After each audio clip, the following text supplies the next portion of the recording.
ಗೊತ್ತಿರುವಂಥವರು ತೊಟ್ಟಿಲ ಸೇವೆ ಅಂತಾರೆ ಇದಕ್ಕೆ. ಮಕ್ಕಳ ಸಣ್ಣದಿರುವಾಗ ಅವರು ಹರಕೆ ಹೊತ್ಕೊಂಡಿರ್ತಾರೆ, ಮಕ್ಕಳು ಹುಟ್ಟಿದರೆ ತೊಟ್ಟಿಲ ಸೇವೆ ಮಾಡಿಸ್ತೀನಿ ಅಂತ. ಹಾಗಾಗಿ ಮಕ್ಕಳನ್ನು ದೊಡ್ಡವರಾದ ಮೇಲೆ ನಿಧಾನವಾಗಿ ಅವರಿಗೆ ಸಾಧ್ಯ ಆದಾಗ ದೊಡ್ಡವರನ್ನು ಸಹ ತೊಟ್ಟಿಲ ಸೇವೆಯಲ್ಲಿ ಕೂತ್ಕೊಳ್ಕೊಂಡು ಆ ತೊಟ್ಟಿಲಲ್ಲಿ ಸೇವೆ ಸಲ್ಲಿಸ್ತಾ ಇರೋದು. ಇದು ವಿಶೇಷವಾಗಿ ತೊಟ್ಟಿಲ ಪೂಜೆ ಅಂತ. ಅಂದರೆ ಇಲ್ಲಿ ಮಕ್ಕಳನ್ನು ಕರ್ಕೊಂಡು ಬಂದು ಹರಕೆಯನ್ನು ಒಪ್ಪಿಸಿ ಆ ತೊಟ್ಲನ್ನು ಸಮೇತ ಕರ್ಕೊಂಡು ಬಂದಿರ್ತಾರೆ. ತುಂಬ ದೊಡ್ಡವರಾದರೆ ಅದರಲ್ಲಿ ಒಂದು ತೆಂಗಿನಕಾಯಿ ಇಟ್ಟು ಪೂಜೆ ಮಾಡಿ ಅವನ ಆ ಮಗುವಿನ ಹೆಸರಲ್ಲಿ ಹರಕೆಯನ್ನು ಸಲ್ಲಿಸ ಉಂಟು. ಹಾಗಾಗಿ ವಿಶೇಷವಾದದ್ದು ತೊಟ್ಟಿಲ ಪೂಜೆ ಅಂತ. ಮುಂದೆ ತೋರಿಸ್ಲಿಕ್ಕೆ ಇನ್ನೂ ಸಹ ಉಂಟು. ಜನರಲ್ಲಿ ಮಧ್ಯದಲ್ಲಿ ಹೋಗಿ ತೆಗೆಯೋದು ತುಂಬ ಕಷ್ಟ ಆಗಿಬಿಟ್ಟಿದೆ.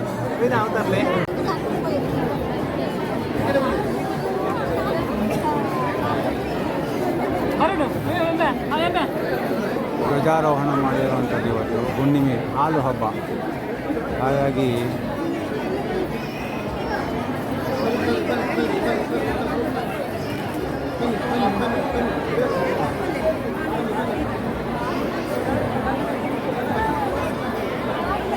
ಸಿಕ್ಕಾಪಟ್ಟೆ ಜನ ರಾಶಿ ಸಿಯಾಳ ಬಂದು ಬಿದ್ದಿದೆ.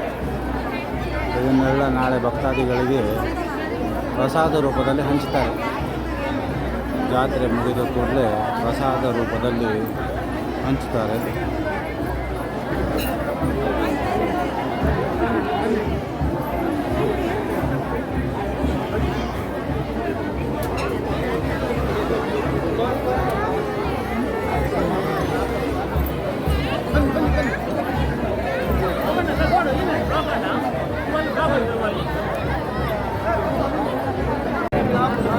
ಇದು ಒಳಗಿನ ಶಿಲ್ಪದಲ್ಲಿ ಎಳೆಯುವಂಥ ಸಣ್ಣ ರಥ.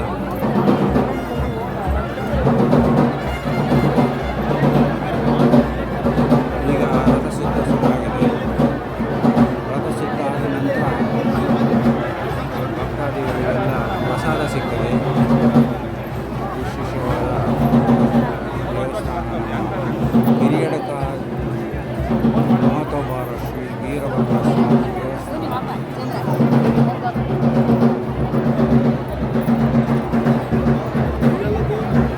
ಭಕ್ತಾದಿಗಳು ಹಾಗೆ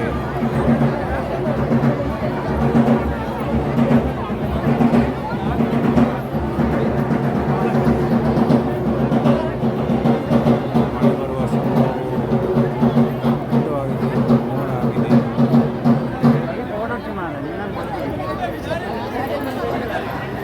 ಸಂಗಣಿ ಭಕ್ತಾದಿಗಳು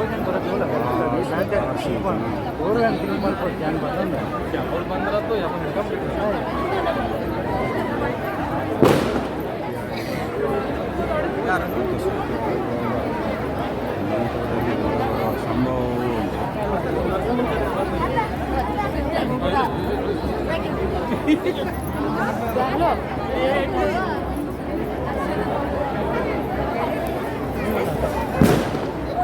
ದೊಡ್ಡ ಪರದೆಯನ್ನು ಹಾಕಿದ್ದಾರೆ.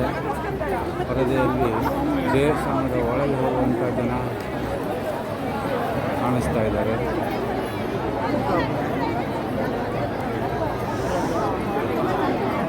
ಇದರಲ್ಲಿ ವಿಡಿಯೋ ಮಾಡೋದು ತುಂಬ ಕಷ್ಟವಾದ ಕೆಲಸ. ಆದರೂ ನಿಮಗೆಲ್ಲ ತೋರಿಸ್ಬೇಕು ಅಂತ ಈ ವಿಡಿಯೋವನ್ನು ಮಾಡ್ತಾಯಿದ್ದೀನಿ. ದರ್ಶನವನ್ನು ಪಡೆದು ಭಕ್ತಾದಿಗಳು ಹೋಗ್ತಾ ಇದ್ದಾರೆ. ಅಲ್ಲಲ್ಲಿ